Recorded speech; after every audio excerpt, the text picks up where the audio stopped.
Check 1, 2. There we go, everybody. Welcome. We are back on the Hohner YouTube channel. It's December already. Took a little break in November because I was on tour. Our guest was on tour too. And yeah, it's Christmas time. We have a Christmas song challenge coming up. Maybe we're going to talk about Christmas songs. I don't know. Maybe we can play something. Check out the description box below. And I want to welcome Shane Sager from Boston. Thank you so much for taking the time to do this. Thank you so much for having me. It's a big honor to be here. Glad that it works out. For those who don't know out there, Shane is a fantastic player both on the chromatic and the diatonic, and also one of the few harmonica players who actually studied music at a music school. There's just a handful of them out there. And you basically just returned back home after being on tour with Sting for the whole year, I would say. Yeah. Since when did we start? I think it was March 10th, and we toured until 2 weeks ago. That's crazy. That's fantastic. Yeah, we got to talk about being on tour that much as a harmonica player. And yeah, everybody out there, if you have any questions, just leave them into the chat and we're happy to answer everything music and harmonica related. So yeah, just like right before starting this, we were talking about like warm up methods before playing a gig. And you told me about some breathing exercises. Can you let people know? Yeah, I always do this thing before the show where we're all standing off to the side of the stage, and the singers are doing their vocal warm-ups, and drummers doing his thing. I really just kind of go behind the stage, and I just put my hand on my stomach and just go, and I do it 5 times, and it probably does help a little bit with my playing, but really more so what I was just saying before is that it really just kind of grounds me and kind of just puts me in a good mental space to play a show. Yeah, exactly. So basically not doing exercises on the harmonica itself. Yeah, I do a little bit of that.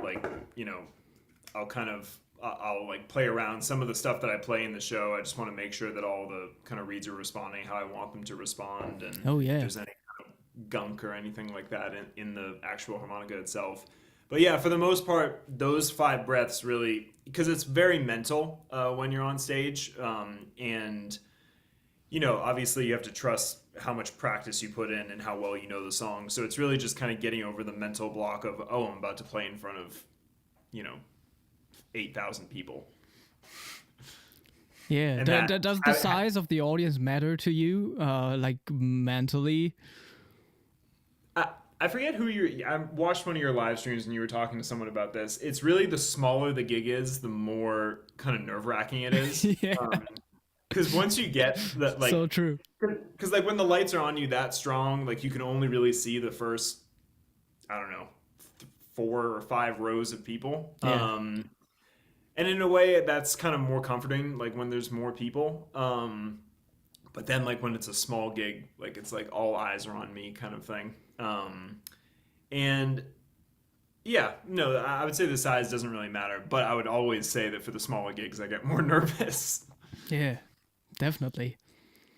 But yeah, these warm-up thoughts are interesting because that's pretty new to me, touring with an orchestra, and of course in classical music everybody's warming up, they are playing what they're gonna play later on the gig. They are checking some of the phrases, and everybody's doing their own thing. It's like a mass right before the concert. Yeah. And they are tuning their instruments, and wow, I couldn't even do my own stuff doing that. I so influenced by the sound around myself, so I couldn't even focus on practicing my phrases again or something. Right. It's weird. Sometimes I will kind of do when I play Brand New Day, for example, I have there's that kind of big opening feature before the actual hook. So I'll just make sure that all those notes are working. Oh yeah.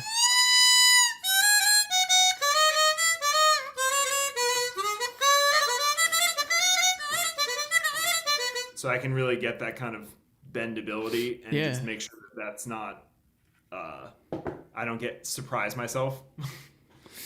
So true. That sounds amazing. What kind of instrument are you playing there? It is a like the Harmonica, the 280C, I think they're called. Okay. But it's funny because the picture that I sent you for this is me playing the Hohner 64X, which I don't play anymore, and I played really for only like a month. But I've played this forever, and the reason I keep coming back to this particular chromatic is for that bendability, like in terms of my relationship with the mouthpiece, how the reeds respond, and a large majority of the stuff that I do is mimicking Stevie's kind of sound, like Stevie Wonder's sound, and he used this for a majority of the songs that I play on. Okay, yeah. So, like, it's really a comfort thing more than anything. Yeah, I think that's the most important thing. Like, also me playing the Special 20 cover plates, it's just a comfort thing. Yeah. Nothing else, Yeah, man. And you told me that the breathing part is like partly Wim Hof inspired. So are you actually like practicing his stuff? Yeah. Because I know so many people who are into it, and I mean, musicians, a lot of musicians too. Oh yeah, it's such a great. I read Wim Hof's book. And I've watched a ton of his stuff on YouTube, obviously, and like the documentary series that they did about him. I just really like that kind of more connection with the breath. I think especially for people who play a wind instrument, it's a good thing to learn how to do.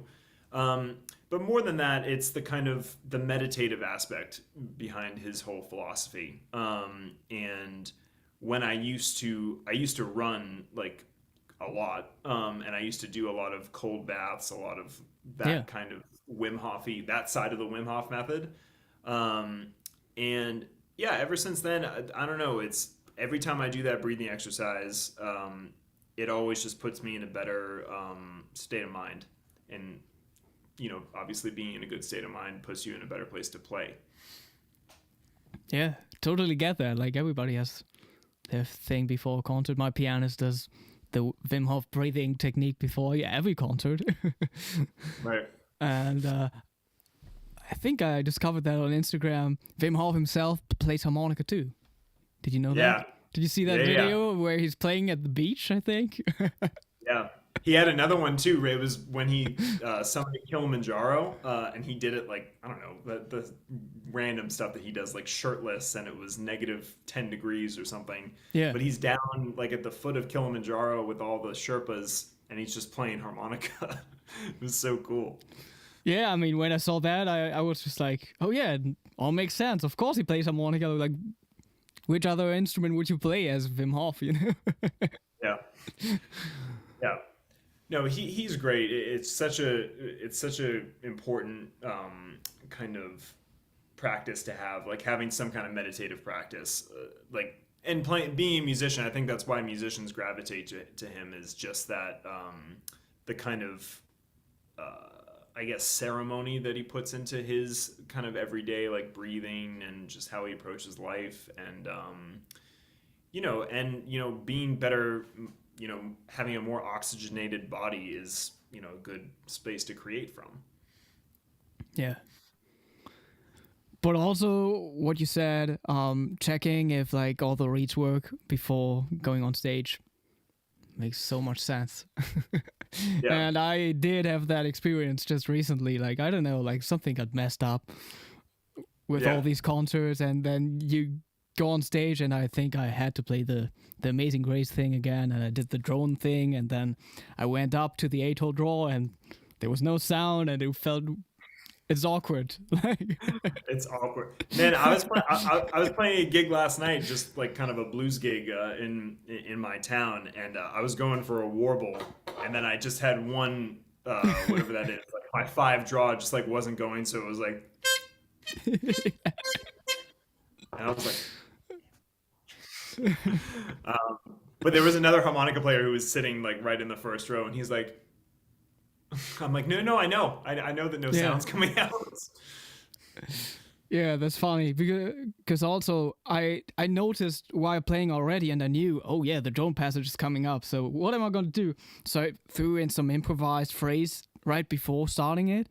So I tried to go on the atoll blow and like play a heavy bow band to just like free the reed, you know?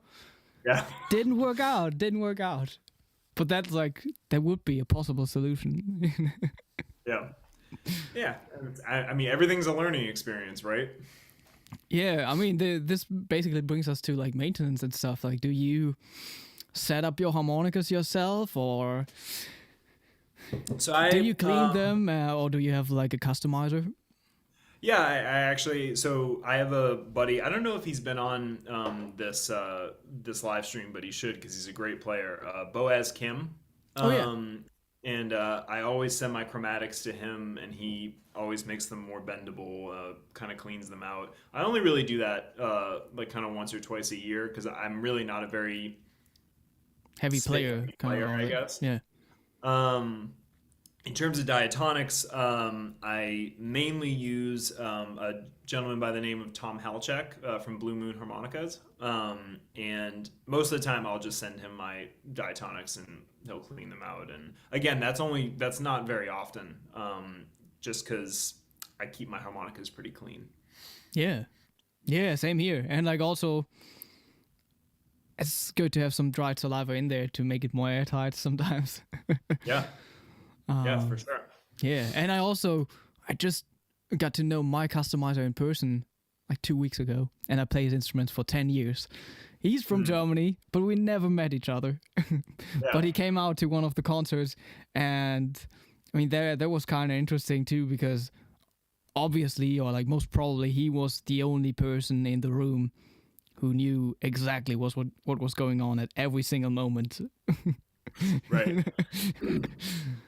Isn't it always funny how you like when you meet people from the harmonica world in person, it just seems like I don't know, it's always very strange to me in a good way. Like I remember when I met Tom for the first time, it was in New Orleans. It was Jason Ritchie was holding a like a harmonica collective there, and I went there and I had bought like I don't know 10 harmonicas from Tom. And Tom was just like I like signed my name on whatever his like newsletter. He was like, "Oh, that's you?" This is a long time ago, but we've been buddies ever since. Oh yeah. Oh, I just had a thought, but I forgot. Comes around later. But yeah, you showed me your combs for the diatonics, and you mostly play metal combs on the Golden Melody, right? Yep. Brass combs on Golden Melody, and the thing with my Golden Melodies is I tune them to compromise tuning, so like the same tuning as the crossover. Oh yeah, like that. I like equal temperament, but because I do play a lot of kind of blues stuff, and I like those chords, it is a little funky, and I just like the tuning more of compromise. And in terms of metal combs, I just like the brightness, especially when I play amplified. Oh, that makes sense. Yeah. Yeah, and that was originally why I gravitated towards having a metal comb. I still do play wooden combs, like I still play crossovers, and the majority of my harps now are crossovers. Yeah, I kind of have a mishmash of harmonicas now. Like there's no uniformity to it. Oh, okay. But yeah, metal comb mostly.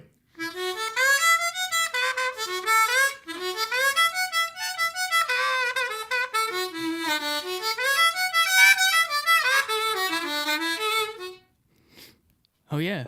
I mean, I kind of feel the sound like coming from the metal comb. Yeah. Yeah, and like again, like if I had an amp hooked up, I would play it, but it just does sound a lot brighter, like compared to traditional blues players who usually just play, marine bands or marine band deluxes or something. So when I play amplified, it gives it that kind of more horn-like, I guess, kind of sound.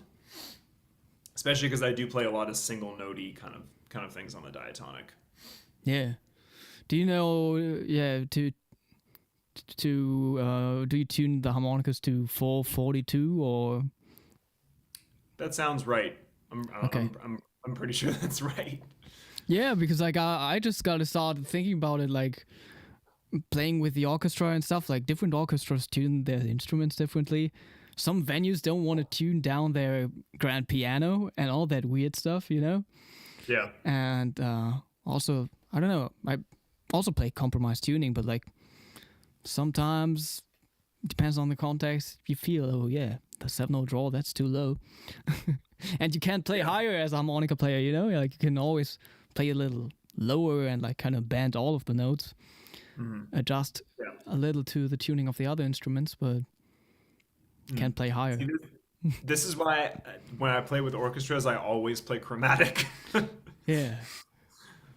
Always. I've only really played with like I think in an orchestra twice, and each time was on chromatic. Wow, yeah. What did you play with the orchestra? I played. So it was a Sting gig. It was when was it? 2019. It was with the Utah Symphony Orchestra, and we were doing. So Sting did a couple years ago. I think it was a bunch of years ago, in 2011, I believe, the Symphonicities tour.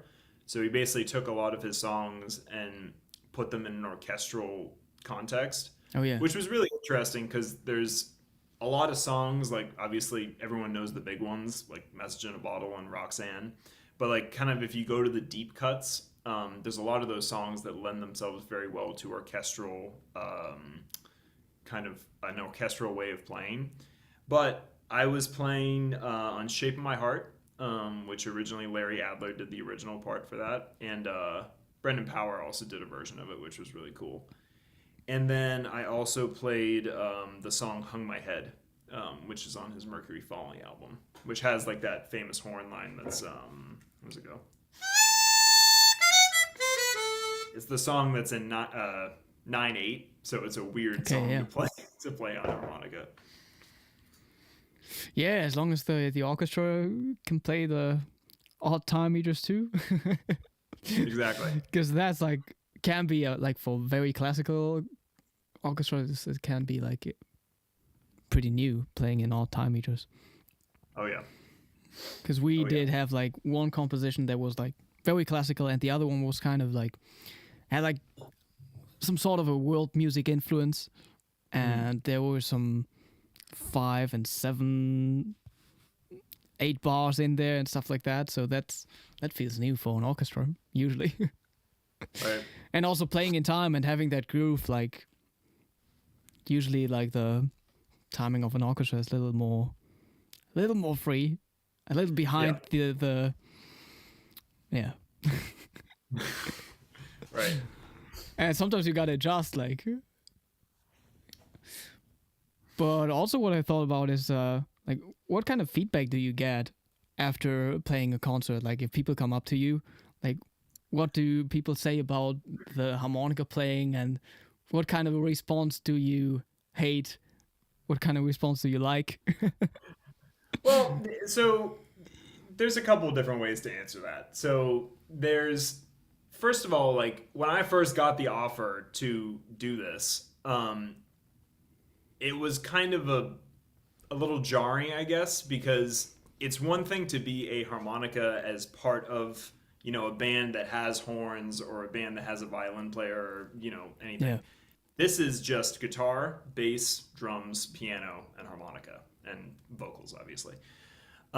So that's a lot of sonic space to take up with a harmonica, and especially like on his music that's so saxophone heavy, and you know, actually funny enough, it's pretty harmonica heavy. Like if you go back to his catalog, there's a lot of really good harmonica, especially on the 10 Summoner's Tales album. There's a lot of really brilliant harmonica playing. Again, do you know where how did he get into harmonica?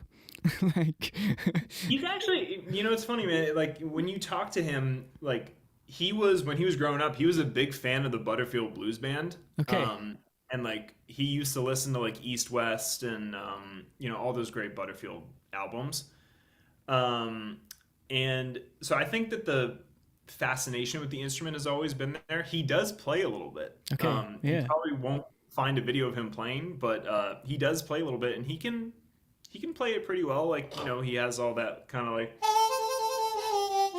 Like he can do like the kind of warbles and probably not as clean as that, but he's always been into it. And when you go back through his music, I love the way that he incorporates it in that like it can just kind of weave effortlessly into the song. Like a great example of that would be like If I Ever Lose My Faith in You, which is literally just the whole song through is like da da da da da da and then it just goes all the way through, and then there's like a thing in the like right before they get to the bridge that's like,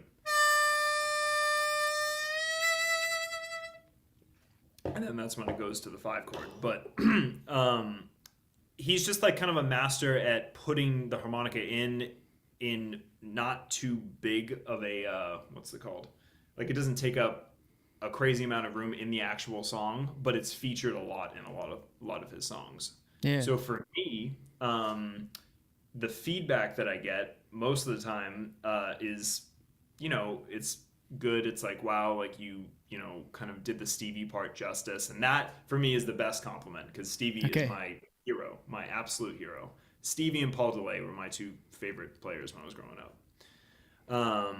And, in terms of things that I'm not a huge fan of is why harmonica?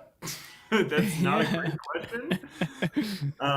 Like when you come off stage and you're like kind of all high and, just happy about how you played. And they're just like, wow. So like, oh, this is actually the worst one. So do you play anything else? Yeah. That's the worst. That's the absolute worst one. No, but in general, I think from the crowds that I've seen and like the reaction I've got, people are into it. Like they like to see harmonica, and that's very encouraging for me as a harmonica player, and the harmonica community is that like people are still into it, still want to see it, and are curious as to where it goes next. Yeah, it's definitely like there's like some sort of a fascination about the instrument, like. Probably also emotionally for people in the audience. Doesn't matter how it's being played. Like if a big superstar picks up the harmonica, like the audience will go crazy. Like just the blowing and drawing, if it fits the song. So yeah. But yeah, like the feedback after the concert, I mean, it's not a bad one, but like the thing that you probably also get most of the time is just like, oh wow, I didn't know that the harmonica could do that, Oh yeah. That's especially like, for like I hear that every single time. Especially for like things that it's just like not really like people would never have thought of putting in there. Like the one I always come to is like the Branford Marsalis part in If You Love Somebody Set Them Free. That's literally just like a 3rd position lick on a C chromatic.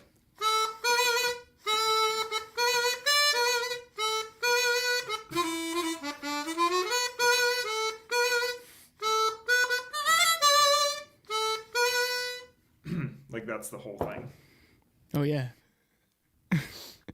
So you tell them after the concert, oh, it's actually just a 3rd position. Yeah. Yeah, and then like, okay, have a good night. No, but people like don't expect it to kind of fit there, but it's kind of my job to make it fit. Another good example would be like Englishman in New York, that has that like big sweeping soprano saxophone part at the beginning. So it's just being sensitive to that the kind of music that you're trying to emulate. So like the great thing about the chromatic harmonica is that it has tonally, it can sound very similar to a soprano saxophone, which is part of all the stuff that I'm trying to mimic. Yeah. Wow, I love soprano saxophone, like. And do you play your own solo on Englishman in New York? Well, there's not really a solo in it. Like that whole kind of swinging part in the middle, we actually took out, on the original recording, just because we do like kind of a breakdown in that, like where the crowd goes like boom, ga, boom, boom. Of course, ga. Yeah. But the opening.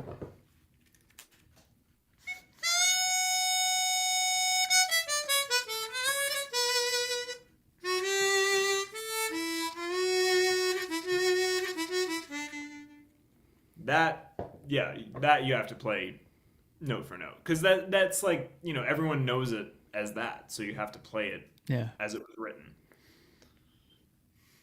Yeah, people will start clapping already. I just remember that I think Sébastien Charlier, the French harmonica player, he transcribed the soprano sax solo on that one and played it on the diatonic, and I used to play that too because he had the tablature on his website, I think. Yeah, it's nice. It's beautiful. Yeah, I love that song. That's the song that I get excited, like really excited to play every night, just because it has that great doom da doom da doom da, and everyone's just like kind of, yeah, like those first 5 rows that you see, everyone's just really grooving to that one. Yeah.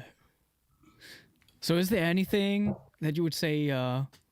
Is there something you did learn being on tour with in such a setting that you, wouldn't have learned anywhere else? Like, what's like the main takeaway? Like, there's just like so much stuff that you can only learn on stage. Like, you can't learn it at home practicing your instrument. Yeah. What are some things? I mean, I think that one of the biggest things is just bringing that kind of air of professionalism to the kind of to the harmonica. And when I first got there, I felt like kind of a fish out of water a little bit. Like I just felt very out of my comfort zone and just trying to kind of figure it out. One of the things that I learned was just the discipline that has to go into getting better on this instrument, and not only getting better, but staying consistent. Because I think that's the big thing that messes people up with improvement on this instrument. Like, you can have the best teacher in the world or spend, thousands of dollars on custom harps. But if you're not putting the time in, and if you're not, actually making an effort to get better, which means slowly over time, nothing's going to happen. For me, it's, being on tour this long is one thing. Being on tour and playing music the way that it's supposed to be played is a very different thing. Like, I've been used to long periods of travel. When I was growing up, my parents took my sister and I out of school when we were very, very young, and we traveled a lot. Okay. So that wasn't new to me, but being on tour and consistently having to play night after night, we were playing like 4 or 5 shows a week, bussing it everywhere. So it's every day, it's constant. So being cognizant of how you're spending your off time, I would say, is a big lesson that I learned in touring. Yeah. Making sure that you're taking care of yourself, making sure that you're not, I'm not saying like don't go out and party, because, that's obviously you're going to do that sometimes, but just being, moderation in everything. And, I struggled a lot with that when I was a kid, because like, I mean, too, like when you're younger and you practice a lot, like, that's all you want to do. But I really needed to learn more moderation as I got older, and especially as I got into this gig, that was kind of the golden rule. And for Sting at 71, the biggest thing that one of the biggest things that he's taught me also is about energy conservation, that everything, like, to be good over the long term, you have to conserve your energy. Like, you have to know really when to hit it and when to not hit it, kind of thing. Yeah. So nowadays, what keeps you excited about the harmonica? Like, what keeps you practicing? Really, it's watching other modern players. Okay. It's seeing players that do things that I know that I can't do, but I would love to. I aspire to be that that good and that technical, because I'm. I do have like a good amount of music background. I was originally a drummer. That was my first instrument. So like when I see, players like Brandon Bailey doing like the kind of harp boxing, which I'm horrible at, but would love to get better. Same. No, man, I saw your pentaharp thing that you like came out and was like, and I was like, yes. No, but it's being open to learning new things from different people. And the great thing about this instrument is that there's so much room for originality. Like, there's there's tons of players from all over the world. Like this live stream is a great example of it. Like everyone has a different way of doing things. Yeah. And that's really what excites me, is that there's such a wide range of players, and every single one of them you can learn something from.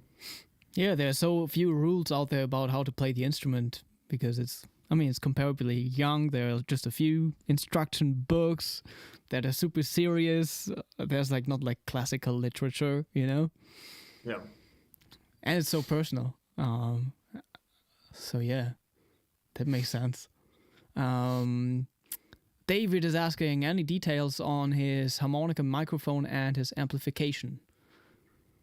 Sure. Well, so there's two ways to answer that. So when I play with Sting, I just play through the PA, and I use this mic. It's just a Shure 58. This is from Greg Human from Blows Me Away Productions, and I go into we're all on wireless rigs, and yeah, I just go through this. And I will say for the show, I'm playing 95% of it on the chromatic. So this is my rig. Yeah. Do you have in-ears on stage? Yeah. Okay. I only really use one, because I've found that I really like to hear, because when I only have one in, I can hear acoustically kind of what's going on here a little bit better. But I do use in-ears, because a lot of the stuff that we do, you need to hear that click at the beginning. It's actually funny. My first time using in-ears was the gig that got me the gig that I'm currently on. It was a gig on New Year's Eve in Times Square in 2018. It was 2018 going into 2019. And that was one of my first time using in-ears. Yeah. And it was for Brand New Day. And for this new version of Brand New Day, it cut in right on the one. So you needed to hear da, da, da.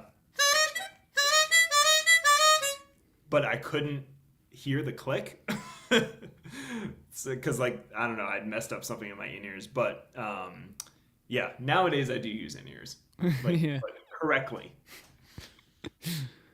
Yeah, I haven't been on stage with harmonica and in-ears too often yet. But, one time was, playing in a football stadium. And it was weird because, I just, played a solo in the middle of the field. Yeah. And I had to walk up there. And the band was playing, standing somewhere where the audience would sit. They are literally, 100 meters away. Mm-hmm. And there was, kind of a breaking point, where I waited before walking to my little offstage, whatever. I sometimes could hear them, sometimes I couldn't. The connection was bad. But yeah, right. It kind of worked out. And also, it was very cold. It was a winter, kind of a Christmas kind of thing. And then you got to keep the harmonica warm. So all the notes come out, Yeah, man. That New Year's gig that I was just talking about, it was pouring rain. Yeah. And freezing cold. And I'm sitting there and yeah, that was tough. I remember someone reposted that video on Modern Blues Harmonica, and Winslow Yerxa commented on it, and he was like, I don't understand how his lips didn't freeze to the chromatic. Yeah. I was like, I don't know. I really don't know. Does it make a difference for you playing just into a microphone compared to holding the microphone in your hands? Yeah. Because there are, that Larry Adler thing, I'll sometimes do. So I like doing that, and same thing for diatonic, doing the Sonny Boy thing. Yeah. When I do play into a mic, just kind of like this is almost always how I'm holding it. I know some people hold it like this, but I think maybe because I've watched Stevie so much, and I like kind of the air that I get here as opposed to kind of cupping it off. That's always how I kind of hold it.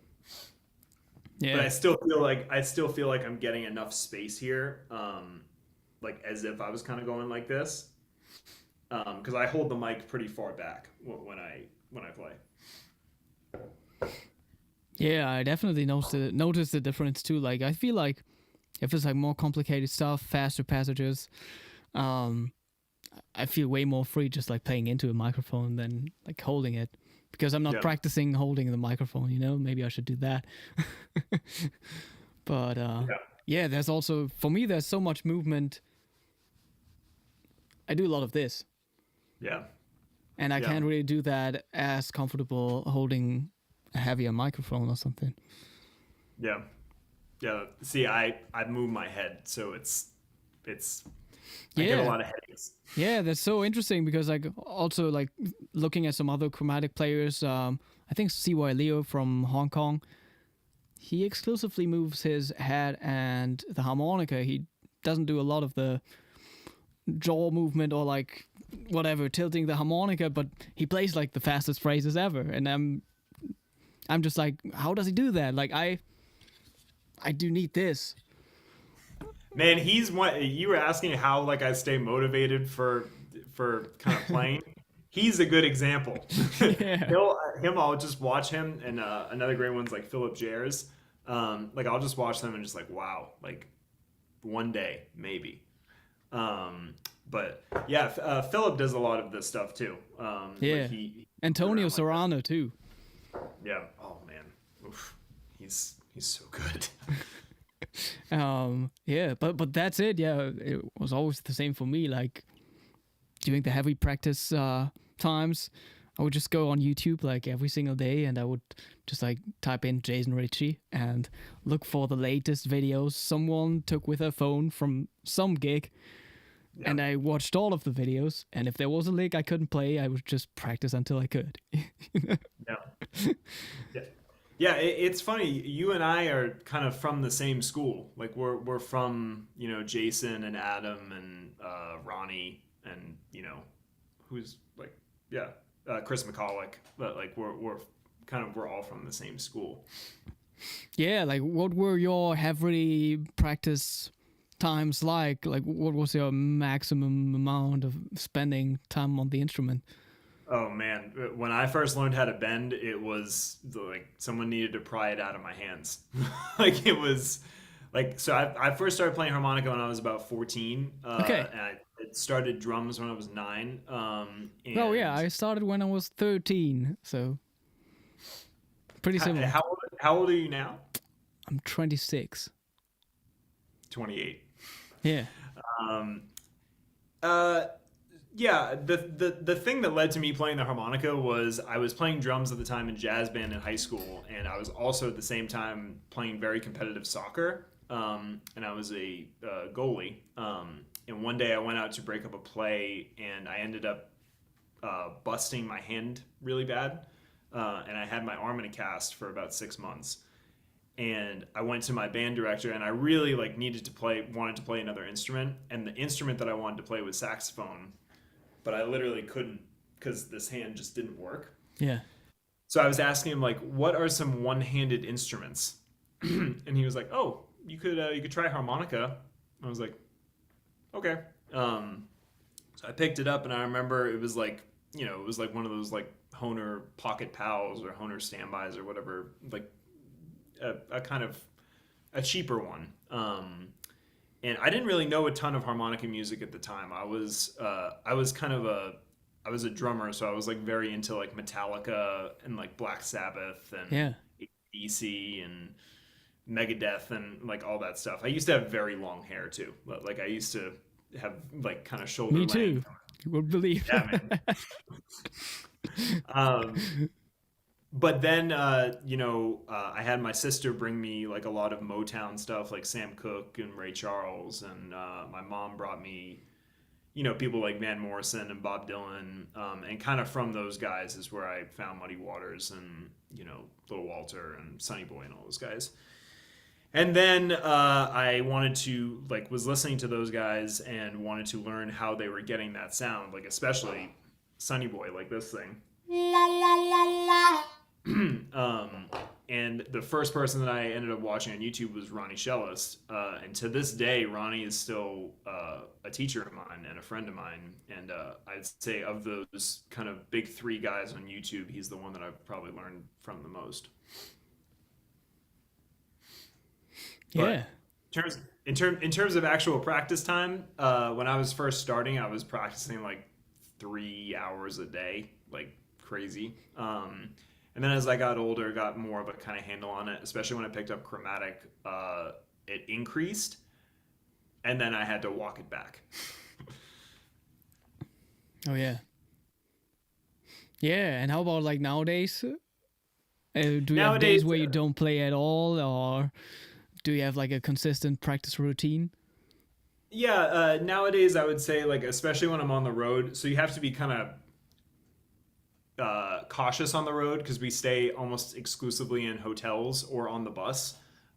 So like you can't be playing, kind of all the time. I always set aside at least 45 minutes a day just to do something if it's working on a new song for the band or if it's, you know, doing, intonation work or if it's, whatever it is, it's 45 minutes a day of something.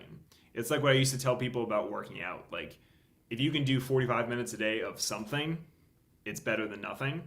So like even if it's just something as simple as like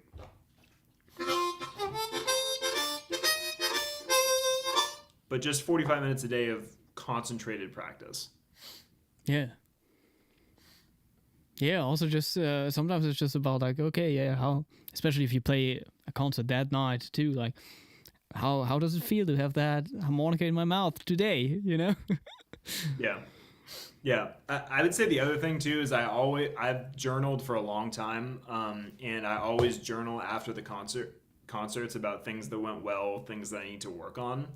And that's always been really helpful too, because I kind of keep a mental and physical, kind of hard drive of my improvement over time. That's been really important. I've done that for a long time, like even for blues gigs or for any type of gig. Oh yeah. Yeah, and also you can maybe just like let go of the thoughts after the concert. I don't know. Yeah. Yeah, for sure. What was the best advice you ever got from a harmonica player, like specifically regarding the instrument? Festina lente, make haste slowly. That was who told me that? I think it was Ronnie who told me that.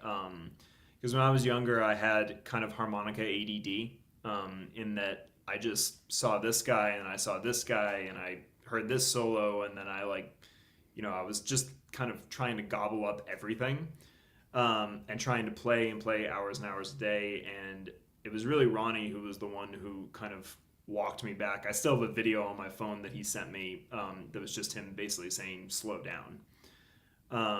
And that was very important because if I had kind of kept going at the pace I was going, I probably would have burnt out. So that was a big one. I would say also I had a great teacher in Boston for many years. This guy Mike Turk. He was like when Will Scarlett and Howard Levy were all doing the first kind of overblow things. Mike Turk was one of those guys too. And when I first started working with Mike, it was about kind of chromatic and diatonic. But one of the pieces of advice he gave me was, it's kind of what Brandon Bailey talked about when he did this. It was kind of leave them wanting more, like when you're soloing. So that's something I always think about too, is kind of maintain the tension, but like leave them wanting something more. Yeah. Well, what was your first overblow experience like? Rough. Like, was it actually part of a lesson, or did you just try around yourself? Well, I mean, I always heard Jason doing that, like, his patent thing, like.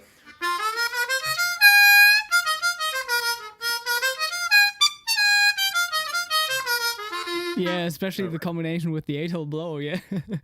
Yeah, like so I always heard that and I was like, oh wow, that's like I want to learn how to play that, because I think it was in like 2000 and I forget when I first overblowed. It was probably like, it wasn't that long ago. Like I probably only started overblowing 2018, 2017.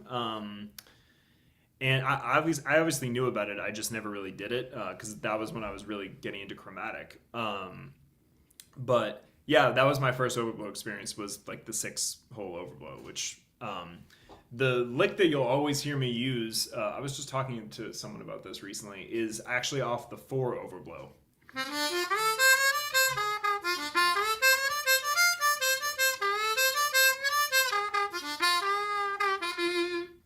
Like that's always the one that I gravitate is the 4 because I don't really hear a lot of people, with the exception of like Adam Gusso, kind of using more that 4-hole overblow. That's the one that I really like. But that was my first overblow experience. Was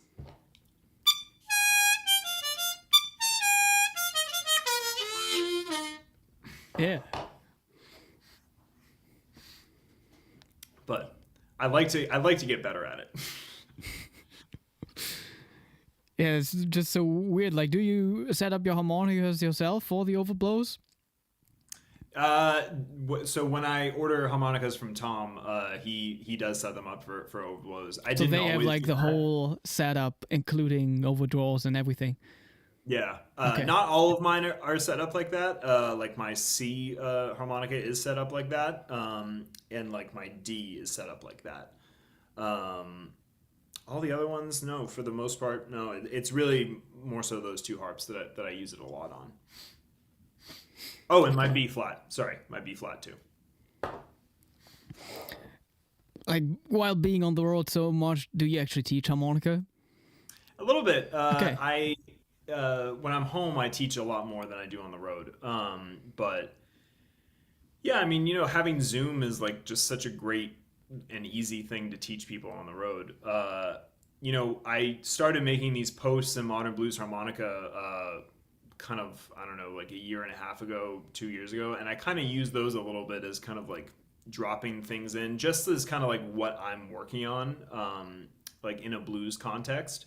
And I like to think of those as kind of like mini lessons. Like I had a couple that I was just using the first 3 holes of the harmonica, or like this is how you can incorporate more tongue blocking, or just like little things. But I do teach a little bit on the road. I have like kind of a set group of students that I teach on the road. Yeah.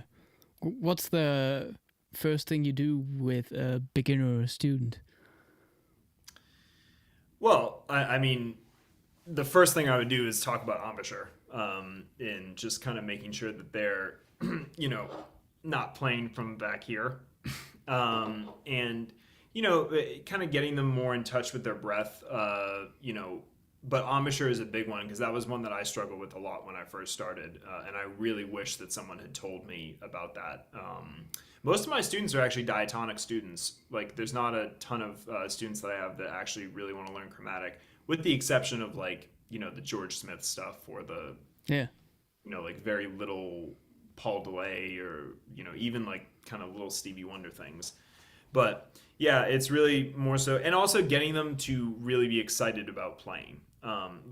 Because I feel like that's a big missing ingredient, is like for any musical instrument, like when you kind of start playing it, there's this dragging phase where it's just like, oh, like now I have to practice, or like, oh, now I need to do my scales. But you have to make it kind of fun for them. And I always like to put in like a little bit of time just to jam, like just to like, let me kind of hear you like in this jam context. Because again, that's really how I learned, is I got my first harmonica, and then 4 weeks later or 3 weeks later, I was going to jams. It didn't really sound great, but it's that making sure they're comfortable with the kind of feeling of being on stage and playing with other people. Like that's something I'll always push a lot. Yeah. Because it's one thing to be technically a great player, but it's a totally different thing to be a great band member, or like kind of just a participant on the stage. Yeah, playing with other musicians is essential,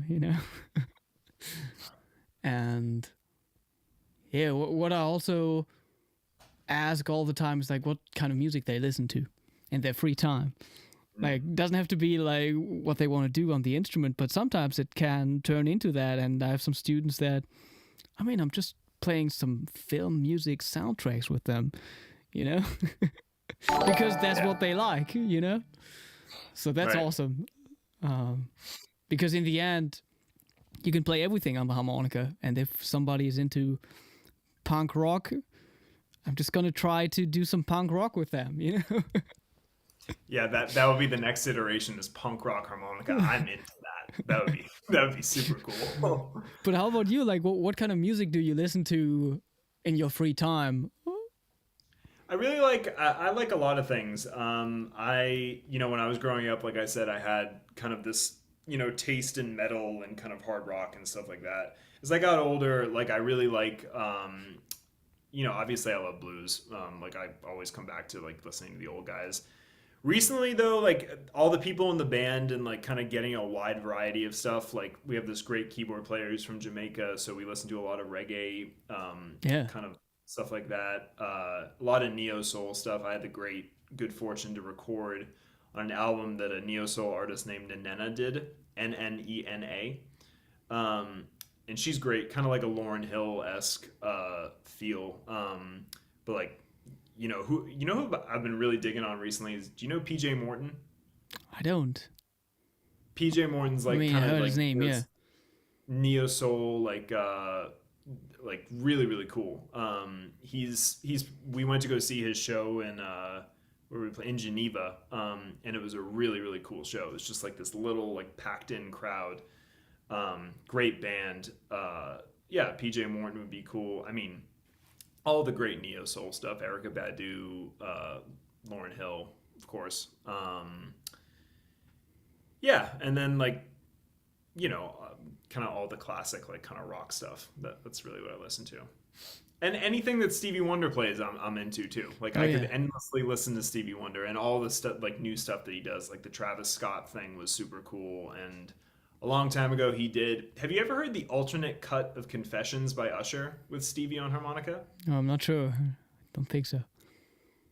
So there's Confessions 1 and Confessions 2. Confessions 2 is like the famous one that everyone knows on that album. But Confessions 1, there is a killer Stevie Wonder harmonica solo. Highly recommend checking it out. Yeah, didn't know about that. It's really like you really have to look for it. I don't know why it's so. But it's on Spotify or it's. You definitely find it on YouTube if you search like Stevie Wonder solo Confessions Usher, you'll find it. I gotta find it right now just so I don't forget. It's so good. Oh yeah, it already like suggests part 1, part 2. So it was. Yeah, it was part 1. Part 1. Okay. Yeah, I'm gonna check that out. Yeah, that's a cool one. Yeah, and like I really like listening to harmonica players like that are trying to put it more in a modern context, and like that kind of stuff is really interesting to me. And I love listening to players who are modern harmonica players. Like, some of my favorite guys. I love your playing, man. Like I always watch your playing. But it's like, do you actually listen to modern harmonica playing like a whole CD, or just like it's checking out online rather? I got to start listening to the whole CD, but I do check out most of the stuff online. Okay, yeah. Other modern guys I really like. Do you know Nick Clark? I do, yeah. Nick Clark, great singer-songwriter and fantastic harmonica player. Hank Shreve, Philip Jers, obviously, I said before. Is it Cilio or Celio? Or CY? Sometimes I'm not sure. I love his playing. There's a lot of guys. Steve Mariner from Canada, I love his playing. I still listen to a lot of harmonica music. Like I obviously you want to listen to all kinds of other things too. Like I love jazz. I love Lester Young, Illinois Jacquet, Cannonball Adderley. I listen to a lot of stuff. Yeah, that's good. So we always do different stuff on the Twitch harmonica challenge, the monthly kind of thing. And this month, obviously, we're doing a Christmas song challenge. Would you like to play a Christmas song for us? Do you have a Christmas song that you like to play? I don't think I really know any Christmas songs. That's an interesting thing. I just thought we could give an example out for the people out there and give them some idea on like some songs they could. That's about all I know. Yeah, that's what I played in the intro of the video too on the Hohner Little Lady. Because they told me right before we were thinking about what to give away to the winners. I mean, I knew that the Little Lady was the first instrument in space, being played in space, but the song that was being played actually was Jingle Bells. I didn't know about that. I was playing, like I said before, I was playing at this blues jam last night, and we were playing something like that, like a shuffle, just like. And then I threw like kind of in the. Oh, you threw that in, yeah. Yeah, when I was playing the one chord, I was like,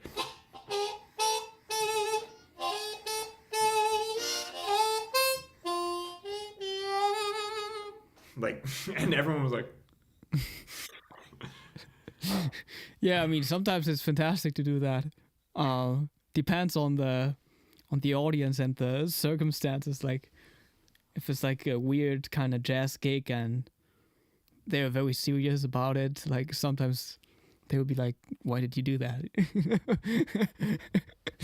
You ever seen the one that I forget his name? He's on YouTube. He's a great saxophone player, and he's playing this jazz gig, and he just throws in the Mario Kart lick.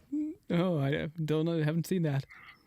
It's really funny, and like you just like see all the other horn players that are just like. Yeah. Yeah, man. Yeah, you definitely get a feel on stage for, if you should do it or not. Yeah, I had recently I played I was like I kind of used it as like a bending exercise for players, but you ever seen The Wizard of Oz? Partly. There's a song in it called If Only I Had a Brain, and it's like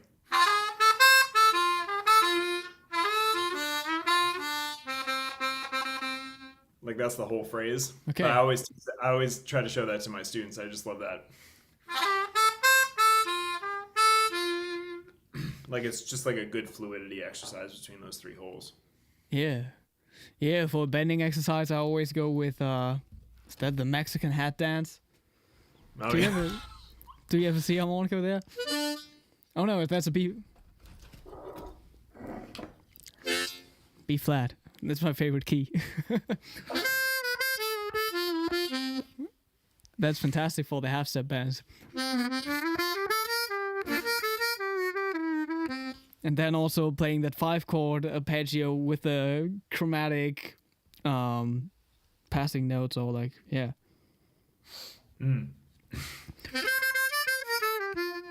It's a nice melody. It's nice. That thing sounds great. That Special 20, that sounds really cool.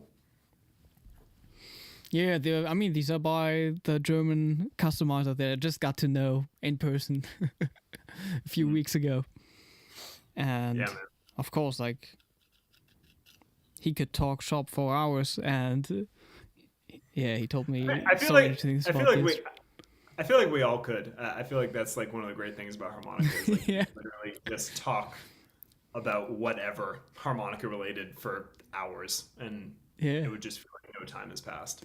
I mean, it's better than a group of 10 harmonica players sitting around a guitarist practicing their overblows at a harmonica festival. It's true. That's very true. Which is not the most beautiful sound, but yeah. Yeah. Speaking of which, I've never been to Spa. I've always wanted to go to Spa. That's always me neither. That's always how I imagine it. is 10 people around a guitar player learning overblows. Yeah, I mean, the harmonica festivals are different everywhere, but haven't been to Spa yet. Yeah. But have you been to some other harmonica festivals yet? No, I've gone to a bunch of like the kind of especially when I was like really into learning harmonica. I've gone to like like all the different workshops. Like I've gone to like Michigan for workshops, and I've gone to New Orleans, like I said before, for Jason Ritchie's. That was like Jason, Winslow Yerxa, John Namath. Inkstree. That was like a very packed one. I went to one with Rob Paparozzi, who's a teacher of mine in New Jersey. I've gone to a lot of harmonica workshops. That was kind of like a big part of my education, was going to those workshops, especially for guys like Rob, who taught me a lot about playing chromatic. Yeah. Yeah, I never got into the melodic chromatic playing too much. Like at some point, of course, I discovered Dennis Grunling playing all the third position blues stuff and the slow blues videos, and I was into that.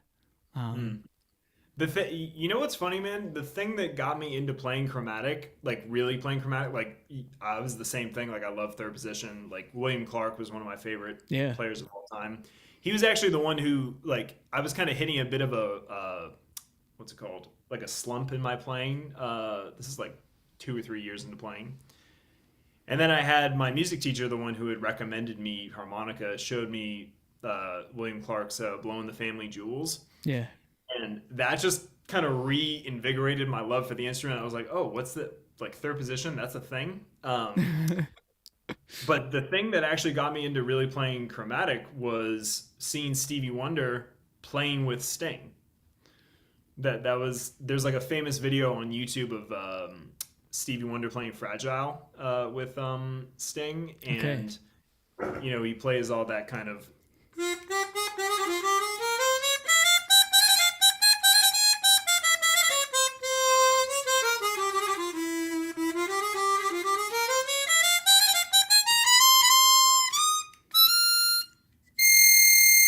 like all that stuff. And I was just like in the crowd, just like, oh my God, I gotta learn how to do that. And that was what kind of sparked me into, okay, let me get out of, you know, just playing things in third and let me try to find something else. Yeah, I mean, I do love chromatic, but I'm just like not really practicing. But like one of the videos that I saw was Stevie playing Pastime Paradise with Chick Corea. Oh yeah. I mean, the composition is like, it's a masterpiece in itself already. And the melody sounds so good on harmonica, and then with Chick on piano, which yeah. Yeah, man. Yeah. You ever seen the one with Jocko and Toots? Yeah, of course. Oh man, that one. Ugh. I always come back to that. I'm just like, that's another one of those things that I just point to. I'm like, oh, okay, I'm gonna put that on this ever expanding list of things that I need to learn. Yeah, man, that's one of the things also about playing chromatic now, like kind of in a modern setting, is you're always kind of compared to Stevie. Like at least me, like because he's just such a big influence on me. But that's always what people ask me. It's like, you know, people who are just starting on diatonic, they're like, oh, you must like Bob Dylan. But if you play chromatic in the kind of context that I play it in, they're like, oh, you must like really like Stevie. And I do. And he just kind of has such a wide domain over modern harmonica, like modern pop harmonica playing. Yeah. Which is great. I mean, that's, you know, he's obviously a genius. But that is, you're always kind of compared to him. Yeah. But even with diatonic, like people come up to me and they are like, oh, do you know about Toots Thielemans? And I'm like, no, never heard about it. Toots. Yeah. Yeah, it's just a funny instrument. It's just crazy that it's so small and it can, I don't know, like take you around the world. Yeah, man. And connect with people all over the place. Yeah. I think that is one of the reasons that we all gravitate to it in the beginning, is just because it's so easy initially to make sound. And it's, you know, initially like people will look at it as like very, very, like at least when I was starting, and like the guys in the band were like kind of like, oh, you're playing harmonica, that's so cool. And like that, you know, having that kind of support system, I think was also really. Oh, it was cool. Interesting. It was cool. How about like your family members or like people closer to you? Or what was that like starting out playing harmonica? What did they think? Let me tell you something. There is not a single member of my family who plays music. None. like mom's side and dad's side, no one plays music. So however, they like, obviously love to listen to music, but I definitely didn't come Yeah. from like a musical family at all. Like even like my great grandparents never played music. I asked and I did the 23andMe thing. But no, it's they were very supportive. I think initially because I was playing drums, like they thought that was really cool. And obviously, like I knew from a very early age that music was going to be a big part of my life. And when I started playing harmonica, I remember I drove kind of both my parents a little nuts because I was. But then when I actually learned how to bend, like I remember the first thing, it wasn't a bend, but the first thing that I was able to do was like, and as soon as I was able to do that, then they were like, "Oh, that's so great! That's so great! You should find a good teacher. You should definitely keep doing it." I was like, "Cool, yeah, I'll, Wow. I'll, I'll definitely keep doing it." Yeah. Uh, yeah, so that was I definitely had a very good support system around, and they all supported that this was what I wanted to do professionally, and they're just great parents in that they always supported me with whatever I was passionate about. We didn't talk about that at all. Like, but I did talk about it in the intro. You're one of the few people who also like studied music at a music school with the harmonica. Um, so I actually, to tell you the truth, I did not start with harmonica. I actually started on drums. I was playing harmonica at Berkeley, okay, and this was before like you did a live stream with Thor Davidson. He was a friend of mine. He's a tremendous player, and this was before kind of studying harmonica at Berkeley was more normalized. okay, yeah, Like he kind of like fit into the cracks a little bit, and that he studied with the trumpet department. When I first started at Berkeley, it was playing the drums, and I like had this kind of notion that I wanted to get into film scoring, and that I wanted to like that was kind of the career path that I saw for myself. yeah, But at the same time, I was playing harmonica and being at Berkeley, which is the number one reason that everyone goes to Berkeley is to network, and to jam and to meet kind of the next guy and the next guy and the next guy. I was getting all of my work as a harmonica player, whether it was blues or jazz or funk or whatever it was. It was always like we need a harmonica player. So initially, I actually went to the to the office at Berkeley to basically say that I wanted to study harmonica. This is in I think my second year at Berkeley, and they basically told me no, like you can't. So I did 2 years at Berkeley, and then I left, and I really just went on this kind of this was how old was I, like 22, probably 22, 21. And I really just kind of went on this journey of becoming better at the harmonica through all the teachers that I had. So I literally made my own curriculum in terms of getting better on the instrument. oh yeah, okay, yeah, that's interesting. I mean, not too many professional harmonica players did go to music school with the instrument, kind of.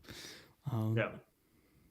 I will say though, being at Berkeley definitely did change a lot of how I was playing harmonica. It really, really changed a lot of how I was playing chromatic, especially putting things in more of a theoretical context, and learning more like kind of harmony and obviously like chord structure and things like that. Definitely had a big impact. My teacher that I mentioned before, Mike Turk. They had actually offered him a long time ago to head up a harmonica department at Berkeley, and he said no because there wasn't enough money in it. Okay, But that's always something that him and I used to talk about. But he was basically my kind of mentor for all this stuff. Taught me a ton. But those 2 years at Berkeley, just learning about theory and just learning about harmony and still playing the drums and gigging a lot on the harmonica, that was worth its weight in gold. Is there any harmonica class at a music school yet? Don't think so, right? I think at the New England Conservatory now they have a harmonica program. I know that there have been harmonica players who've graduated from Berklee, like Thor and Ronnie, I think his name is. Okay. Israeli guy. He's from Israel. He's a killer. Someone told me about it. Yeah, him. Yeah. Anyway, so there have been a lot of really good harmonica players, but they've always played something else at Berklee. So like they've played whatever piano, or I know that Thor plays like steel string and things like that too. But with drums, it was kind of like too far kind of extremes. So I really had to kind of pick between the two, and it ended up being more harmonica. Because while I was at Berklee, I also felt that I was much more so drum driven than I was harmonica driven. And at that point in my life, I was just trying to kind of really make a definitive decision about which direction I wanted to go in. Yeah. Yeah, I mean, for me, I only started having harmonica lessons within the scope of the studying music like 3 years ago, and then I had like 1.5 years of lessons with Howard online. Man, that must have been so cool. But besides that, it was always like studying with another instrumentalist, like pianist, trumpet, whatever, saxophone, guitar. Yeah, I was studying with a couple saxophone players here, and that helped a lot too. And it definitely influenced a lot of my playing, like especially on the diatonic. Like I always take more that kind of approach than a traditional blues, like kind of Little Walter approach. Yeah. Awesome. I told you already. I gotta put this out there again. We have that Christmas song challenge coming up on December 18th at 6 p.m. Central European Time on Twitch, and you can submit your recording on the Harmonicat's Discord server. You should join the family too. Yeah, I gotta learn some Christmas songs, man. Yeah. I think I'm playing like one Christmas gig this year, and I gotta learn some, but mostly German ones. Well, so those are the cool ones. I'm not sure about that, but you're in Hamburg, right? Yes. Man, we were, that was the last city that we were in before we just went home. We were in Hamburg for like a day. We actually had our last 4 shows canceled, unfortunately. Okay. It was like a sickness thing on the side of the band. But yeah, no, Hamburg was really cool. We went around to all the Christmas markets, and that was a cool I wish we had more time there. It looked like a very cool town. If the weather's good, it's pretty nice here. Yeah. Right now, it's like, I don't know, what are the temperatures like in Boston right now? It's not too bad. I'd say that it's, I don't know, like 38 degrees Fahrenheit, something like that. I don't know what that is in Celsius. Yeah, Last night was pretty cold. Like when I left my gig last night, I was like standing outside waiting for my Uber and with my amp, and it was pretty cold. Yeah. I mean, the whole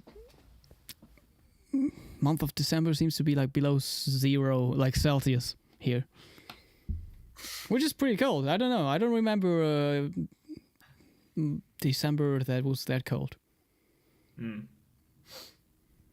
Yeah, man. Yeah, but see, the thing here is always the wind. It's all like the same here, Hamburg. It's windy. It was so, like, I always wear these shoes that just have like no insulation on them whatsoever. So when I was walking around Hamburg, my feet were just freezing. Like, everything else was fine, but my feet were just like wanted to fall off. Yeah. But yeah, got to go back to Hamburg. I'd love to go back at some point. I'm sure that we will. Yeah, I remember there was at least like a kind of local TV kind of thing that I saw afterwards on Facebook, where I saw you playing. Oh, cool. Yeah, we played in Hamburg this last summer too, and then did we just play a gig there? No, I think we were just there just to kind of hang out. And then we had to cancel that gig. Yeah, that was what happened. And I think we are scheduled to go back there in the summer of 2023. So maybe I'll see you. Sick. Yeah. Yeah, let's see how we can wrap this up. Maybe we should play something. At least back and forth. I haven't played a single note today. Are you on the B flat? Are you on the B flat? So from the 5.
That's like my favorite way to end. You know, like the Paul DeLay thing? Oh, something like that. Or what I do like too is the Carlos and Hohner thing. Oh, yeah. Yeah.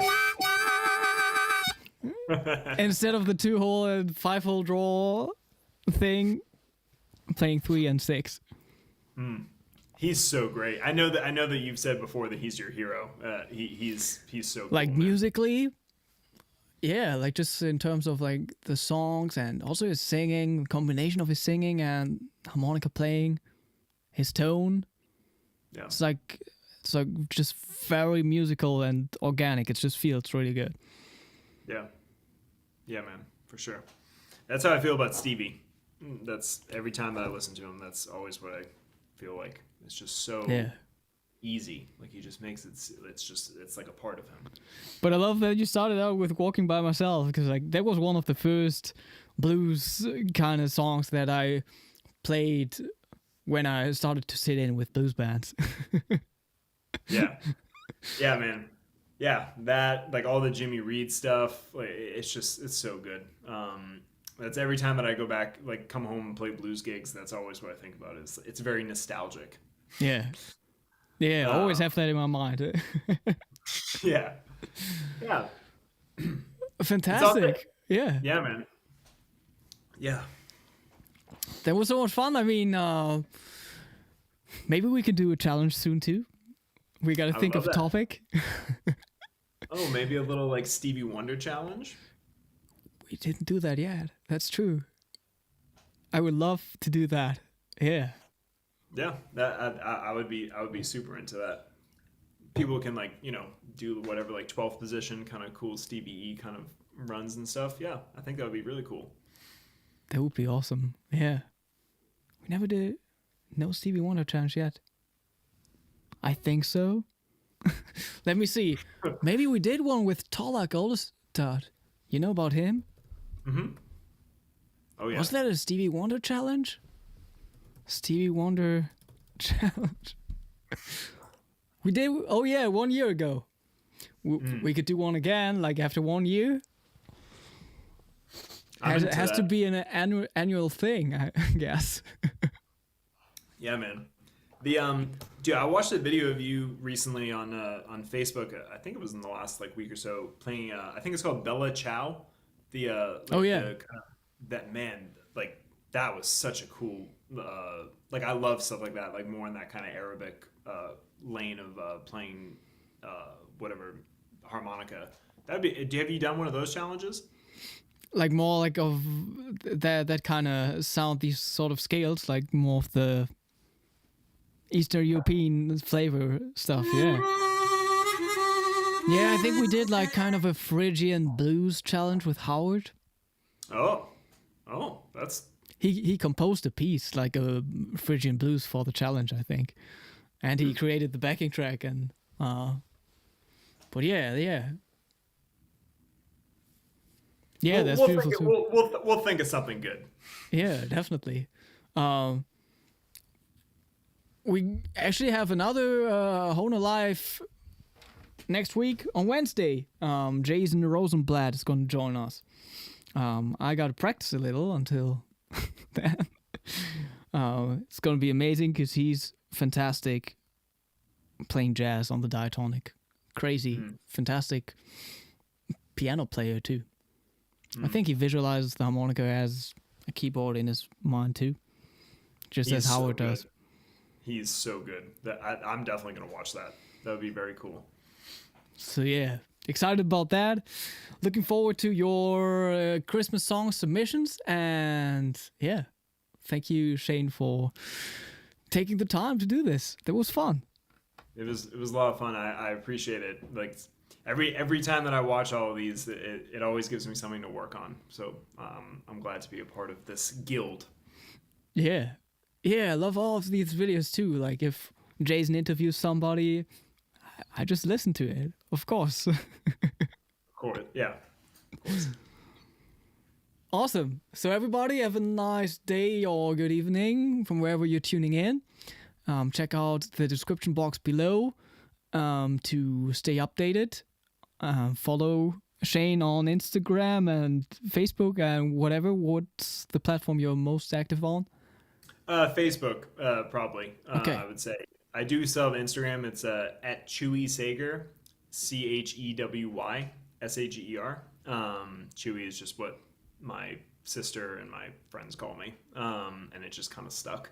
And then on Facebook, it's just Shane Eli Sager. There you have it, everybody. Follow us and see you very soon. Bye-bye.